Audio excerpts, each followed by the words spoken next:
शिवपाल सिंह के साथ तस्वीरों में दिखा एक ऐसा चेहरा कि अखिलेश रह गए सन्न। अखिलेश यादव के दुश्मन नंबर 1 के साथ क्या कर रहे हैं शिवपाल सिंह यादव। एक कार्यक्रम में मौजूद शिवपाल सिंह यादव की वायरल तस्वीरों ने मचाया हंगामा। क्या नई दोस्ती के सहारे अखिलेश यादव के सामने चुनौती पेश करने की तैयारी में शिवपाल। उत्तर प्रदेश की सियासत दिन ब दिन बदलाव की दस्तक दे रही है और हर रोज कोई न कोई सनसनीखेज सियासी मुद्दा सामने आ ही जाता है।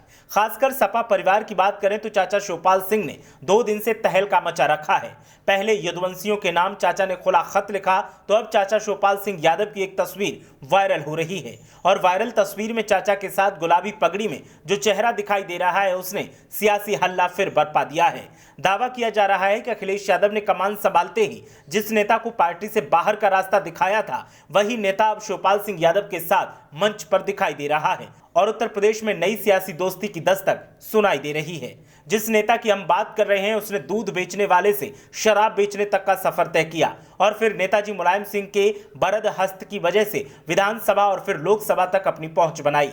लेकिन इस नेता के क्रिमिनल केसों ने जब नेताजी को भी तंग कर दिया तब उससे नेताजी ने किनारा तो किया ही, लेकिन अखिलेश यादव ने उसे पार्टी से बाहर का रास्ता दिखा दिया था। अब शिवपाल सिंह यादव के साथ जब अखिलेश यादव का दुश्मन नंबर 1 दिखा तो फिर हलचल तेज हो गई। शिवपाल सिंह की एक तस्वीर सामने आई है। इसमें वे बाहुबली डीपी यादव के साथ बैठे दिखाई दे रहे हैं। डीपी यादव के साथ शिवपाल की दिख रही नजदीकी से समाजवादी पार्टी में खलबली बढ़ गई है। वहीं सवाल यह भी होने लगा है कि क्या अखिलेश यादव की मुश्किलें इससे बढ़ सकती हैं। इसका कारण यह है कि उन्हें लोकसभा चुनाव में अपने सियासी समीकरण को मजबूत रखकर नए वोट बैंक को पार्टी से जोड़ने की चुनौती है। इसमें शिवपाल की रणनीति बाधा खड़ी कर सकती है। डीपी यादव और शिवपाल यादव की तस्वीर सामने आने के बाद अब राजनीति गर्मा गई है और चरम पर है। दरअसल शिवपाल सिंह यादव समाजवादी पार्टी से अलग अपनी राजनीतिक जमीन तलाश रहे हैं। उनकी डीपी यादव के साथ नोएडा के सेक्टर 73 में तेजपाल सिंह की प्रतिमा के अनावरण कार्यक्रम में आई तस्वीर ने राजनीतिक तापमान और बहस दोनों को बढ़ा दिया। कभी मुलायम सिंह के करीबी रहे डीपी यादव को अखिलेश यादव के कारण बाहर का रास्ता देखना पड़ा था। अखिलेश के कारण ही शिवपाल पार्टी में हाशिए पर हैं। ऐसे में दोनों मिलकर अगर राजनीतिक गठजोड़ करते हैं तो ये अखिलेश यादव के एमवाई समीकरण को मजबूत करने की रणनीति में बाधक बन सकता है। यूपी की राजनीति में धर्मपाल यादव उर्फ डीपी यादव का नाम जाना पहचाना है। दूध बेचने का धंधा करने वाले डीपी यादव ने जब शराब का धंधा शुरू किया तो उनकी तूती बोलने लगी। यूपी के साथ साथ हरियाणा और दिल्ली में शराब बेचकर उन्होंने खूब पैसा कमाया। 25 जुलाई 1948 को जन्मे डीपी यादव ने 42 साल की उम्र में साल 1990 में राजनीति में कदम रखा। उनके राजनीतिक गुरु महेंद्र सिंह भाटी थे। 80 के दशक में महेंद्र भाटी ने उन्हें राजनीति में प्रवेश करवाया और बिसरक से ब्लॉक प्रमुख बनवा दिया। कांग्रेस से राजनीतिक करियर शुरू करने वाले डीपी यादव सपा में पहुंचे और मुलायम सिंह यादव के करीबी बन गए।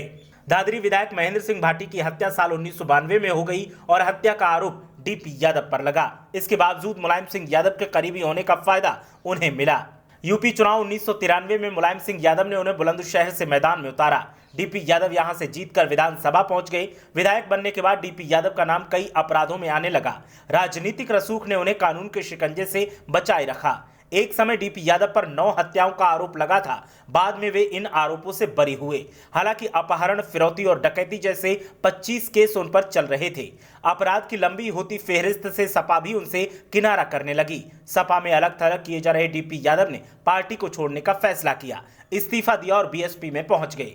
बीएसपी ने उन्हें संभल सीट से 1996 के लोकसभा चुनाव में उम्मीदवार बनाया। डीपी यादव जीते और संसद तक का सफर तय किया। हालांकि बीएसपी में उनका पैर टिक नहीं पाया। 1998 में उन्होंने अपने राजनीतिक रसूख का इस्तेमाल करते हुए निर्दलीय उम्मीदवार के रूप में राज्यसभा तक का सफर तय किया। ऐसा दावा किया जाता है कि उस समय बीजेपी ने उनका समर्थन किया था।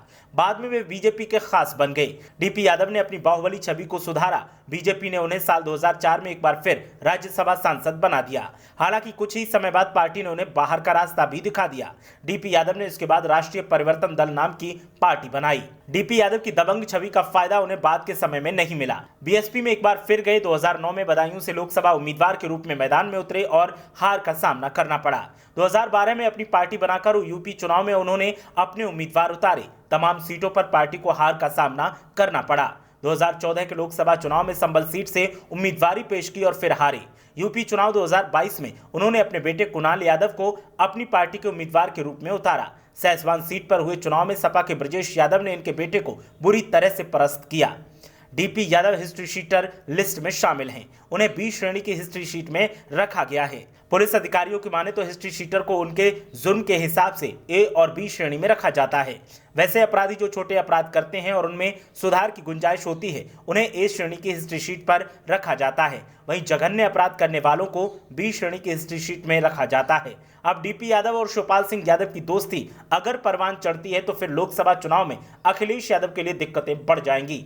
विधानसभा चुनावों में ओवैसी ने अखिलेश का खेल खराब किया था, तो अब चाचा शिवपाल सिंह यादव अपना दांव पेल रहे हैं। अगर यही हाल रहा तो फिर सपा के लिए 2024 में जीत का सपना सिर्फ सपना ही रह जाएगा। देखना यह है कि कैसे अखिलेश यादव इन सियासी चालबाजियों का तोड़ निकालते हैं और जीत की राह को आसान करते हैं। ब्यूरो रिपोर्ट, मीडिया हलचल।